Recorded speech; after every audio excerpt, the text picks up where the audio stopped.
তো হাওড়া জেলার ডোমজুর রোড স্টেশনের কাছেই এই জায়গাতে এসেই চাঁদ সওদাগর ছোট্ট একটা মন্দির বানিয়েছিল। আর মন্দিরের সামনে থেকেই বয়ে গেছে সরস্বতী নদী, আর এই নদী দিয়েই বাণিজ্য করতে যেত চাঁদ সওদাগর। আর এই জায়গাতেই বহু বছর আগে চাঁদ সওদাগর এসে মন্দির বানানোর পরে বহু তন্ত্রসাধক এখানে এসে ভূত প্রেত সাধনা করেন, কারণ মন্দিরের পাশেই রয়েছে শ্মশান।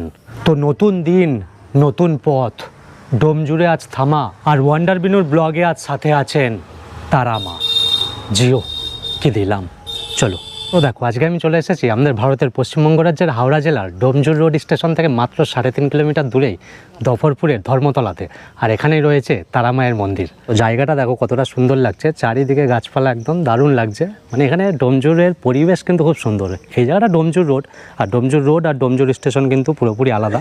এই হচ্ছে তারা মায়ের মন্দির, আর মন্দিরের ঠিক সামনে থেকেই বয়ে গেছে সরস্বতী নদী। এখন এটা খাল হয়ে গেছে, আগে কিন্তু নদী ছিল। মানে নদীটা আগে অনেক বড় ছিল, এখন তো এরকম কচুরিপানা, জঙ্গল, নোংরাতে পুরো ঢেকে গেছে। সরস্বতী নদী পুরো বুঝে গেছে। তো সেই সব দিন আর কোথায়, তবে এখনও কিছু স্মৃতি বয়ে চলেছে, এখনও কিছু স্মৃতি রয়ে গেছে। তো সেই স্মৃতির মধ্যেই আজকে আমি দাঁড়িয়ে রয়েছি।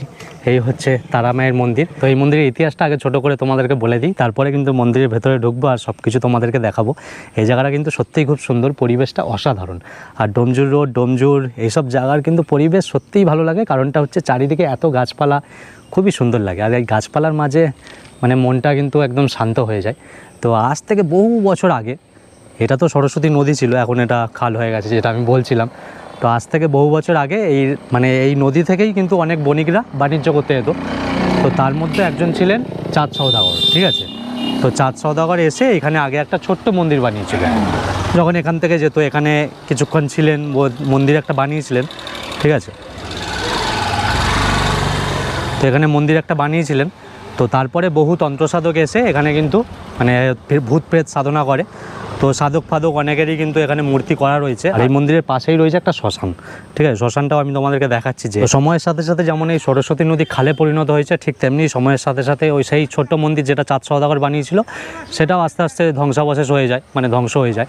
তো তারপরে এখানের স্থানীয় মানুষরা এই মন্দিরটা এখানে তৈরি করে, ঠিক আছে। চলো আস্তে আস্তে মন্দিরের ভেতরে প্রবেশ করি আর চারি সাইডটা তোমাদেরকে দেখাই। খুবই সুন্দর মন্দিরটা। এখানে আমাবতীতে ভোগ খাওয়ানো হয়, তারপরে কৌশিকী অমাবস্যাতে ভোগ খাওয়ানো হয়। এই মন্দিরের ভেতরে ঢুকলে এখানে বামদেবের একটা মূর্তি দেখতে পাবে, আর লোকনাথ বাবা রয়েছেন এখানে। আর এই দিকটাতে শিব ঠাকুর রয়েছে, এই হচ্ছে শিব ঠাকুর। আর এখানে তারা মায়ের মূর্তি আছে, এটা হচ্ছে মূল মন্দির, ঠিক আছে। মন্দিরে আমি ঢুকছি, তার আগে এদিকটা দেখিয়ে দিই। আর ভোগ টোগ যখন রান্না হয় তখন এই জায়গাটাতেই হয়, এইখানে। আর এখানে দেখো নানান রকমের মানে অনেক সাধক রয়েছে এখানে, ঠাকুরও রয়েছে, অনেক সাধকও রয়েছে। এখানে হনুমানজি রয়েছেন, এখানে সব লাইন দিয়ে। এই যে দেখো, খুব সুন্দর লাগবে তোমরা যখন এখানে মন্দিরে আসবে। এখানে রামকৃষ্ণদেব রয়েছেন, মা সারদা রয়েছেন, বিবেকানন্দ, এখানেও এক সাধক রয়েছেন, লোকনাথ বাবা, আর এদিকে গণেশজি রয়েছে। বাহ, খুব সুন্দর। আর এই যে শ্মশানটা আমি দেখিয়ে দিই, এই যে এখানটা করে রয়েছে শ্মশানটা। এখন বুঝে গেছে জঙ্গলে, বর্ষাকাল যেহেতু।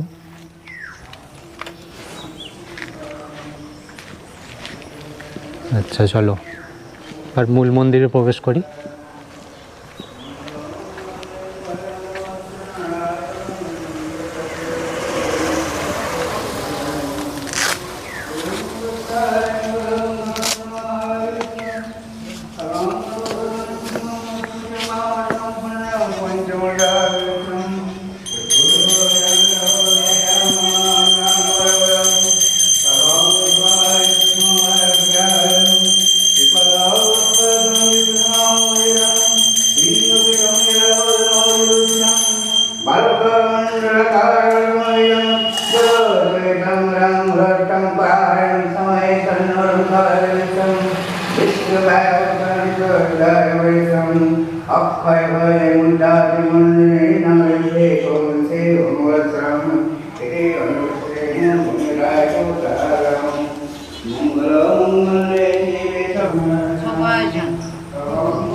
তো এবার তোমাদেরকে ভালো করে বলে দিই, তোমরা এই মন্দিরে যদি আসতে চাও তাহলে কীভাবে আসবে।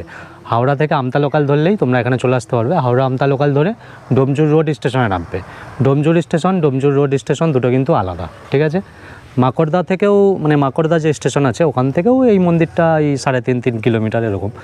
তো এই যে কোনো দুটো স্টেশন, ডোমজুর রোড স্টেশনেই নামবে। ওখান দিয়ে নেমে টোটো ধরে বলবে যে দফরপুর ধর্মতলাতে যাব, তারা মায়ের মন্দিরে। এখান থেকে একটু দূরেই, মানে 400-500 মিটার দূরেই 26শে পৌষ মন্দির রয়েছে। তো সেই মন্দিরটারও আমি ভিডিও করব পরে। তো এই হচ্ছে, এইভাবে তোমরা এখানে চলে আসতে পারবে। আর মন্দির সকাল থেকে মোটামুটি সন্ধ্যে 7টা-8টা পর্যন্ত খোলা থাকে। তো তোমাদের এই মন্দিরটা কেমন লাগলো অবশ্যই কিন্তু কমেন্ট করে জানাবে। আর আমাদের এই ডোমজুর রোড থেকে, ডোমজুর থেকে হাওড়া থেকে যারা যারা ভিডিওটা দেখছো অবশ্যই কিন্তু একটা শেয়ার করে দেবে আর একটা লাইক করে দেবে, সবাই যাতে এই মন্দিরটার ব্যাপারে জানতে পারে, এখানে আসতে পারে সবাই। তো চলো টাটা, আজকের এই ভিডিওটা এখানেই শেষ করছি। দেখা হচ্ছে তোমাদের সাথে অন্য কোনো ভিডিওতে, অন্য কোনো জায়গায়। চলো টাটা।